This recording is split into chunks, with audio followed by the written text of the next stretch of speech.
Hey everybody, Boone Wyatt with the 323 Concept Furniture Restoration here. Today we are going to be repairing a small seam slippage on this box cushion. I come across this issue all the time for whatever reason, and it could be a manufacturer issue, could be your pets got a hold of it, but for some reason or another we come across a seam that started separating along the edge.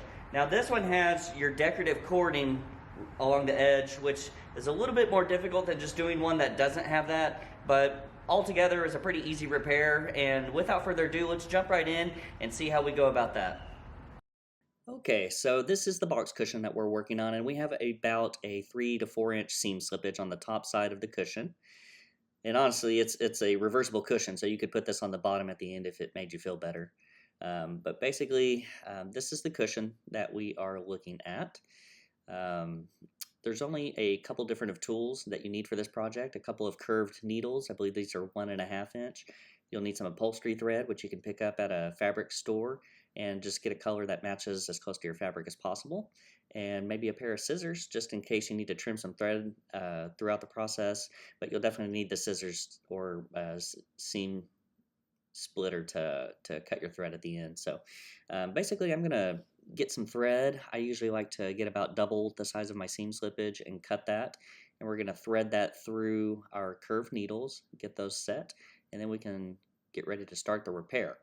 So I'm going to go ahead and get started on talking about how we start the repair. Basically, we're going to create a even line, and usually, let me back up and say, I usually start my repair about an inch before the seam slippage. So as you see here, I'll identify where that is, and then I'll come back an inch. And so what I'm going to do with my first needle is come underneath the decorative cording, and I'm going to make sure that'll create a little straight line. So with the top side, I'm going to come into the fabric and out of the fabric. And on the top side where the damage is, I usually just follow the original holes unless there's damage to the fabric, in which case I would just go around it. So on the bottom side, we do the same thing. And the main thing you want to do is make sure you keep where you come out with the needle, you want to keep that even with where you came out on the top side. So we come in and out, and then we come underneath the cording. Sorry, you couldn't really see that, but you come underneath the cording, and you should be exactly even with the top side thread. So once you come out, you'll put your needle, the same needle you were working with, into the hole where that thread is coming out, and choose a spacing that works for you. Usually I follow the original or just a hair over, since it's a more durable thread. And we're basically going to repeat that process. So I use that same needle to do in and out, and then so we come back to the top since we got ahead of it. We come underneath the cording. We're going to go into the fabric where the thread was, and out where the thread that's ahead of us, we come out where that hole is. There we go. And then we're going to come back up through the top side. And we're basically going to pull it up through the top side and run our stitch one seam in front of the other one, and we just repeat that process. So once we're one seam ahead, we go back to the bottom and repeat that process until the bottom one is one seam ahead of the other.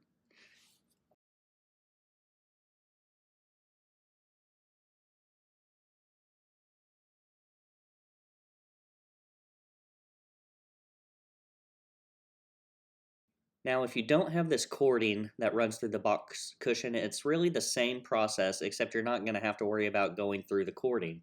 So I may try to do a separate video just to give you a visual, but right here I'm just trimming some of the old excess thread that came loose and just trying to get that out of the way. And that's really the only other material or tool that you're going to need for this project is a pair of scissors, just to cut it loose at the end. Or as you go throughout, if you see any old seams, old thread, you can cut that loose. But really, we're just going to repeat that process that we started, and we're going to go all the way to the end. So right here, I'm going to speed up the process, and we'll come right back at the end.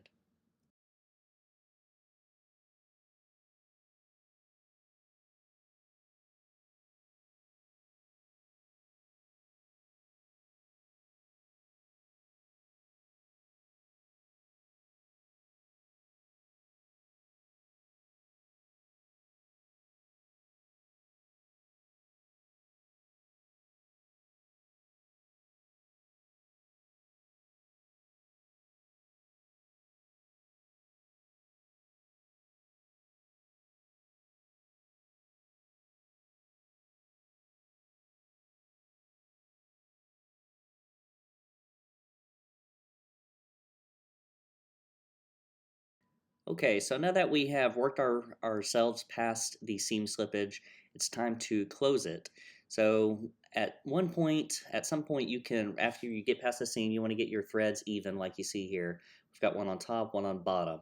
Usually I like to use the top one to come down to the bottom to close underneath the cording, just in case it was visible for some weird reason. It would be less visible being on the bottom side. So we come through the cording just like we were doing. And we are going to come through the same hole that our thread's in, that's on the bottom, and we're just going to pick a spot, you know, an inch or two past the seam, and we're going to come out, and we're going to do the same thing with the other thread. We're going to come into the hole that the thread's coming through, and then out. We're going to come out the same hole that we did with the preceding thread. So those should be coming out of the same hole right there. And what I do here is I just tie 2 knots.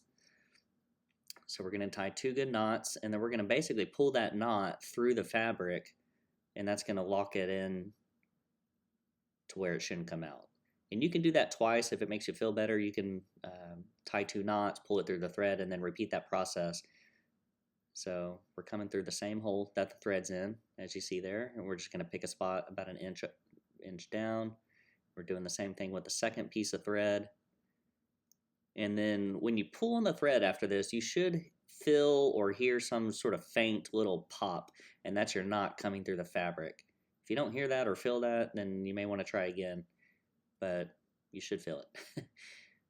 But basically, after you do that, like I said, you can do 2 knots if it makes you feel good. It doesn't hurt. It's usually a good little reinforcement, so I would recommend it.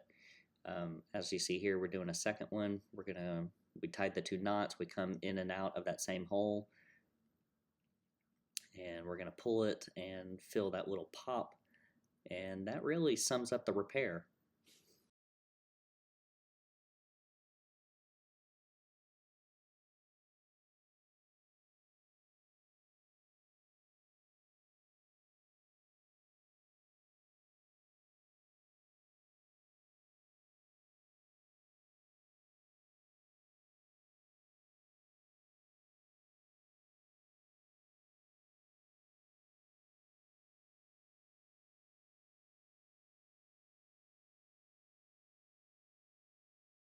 Alright, that concludes our video for today. Thank y'all so much for tuning in. I hope this video brought some value to you. Don't forget to hit that like button, subscribe, and hit the notification bell if you're interested in future videos.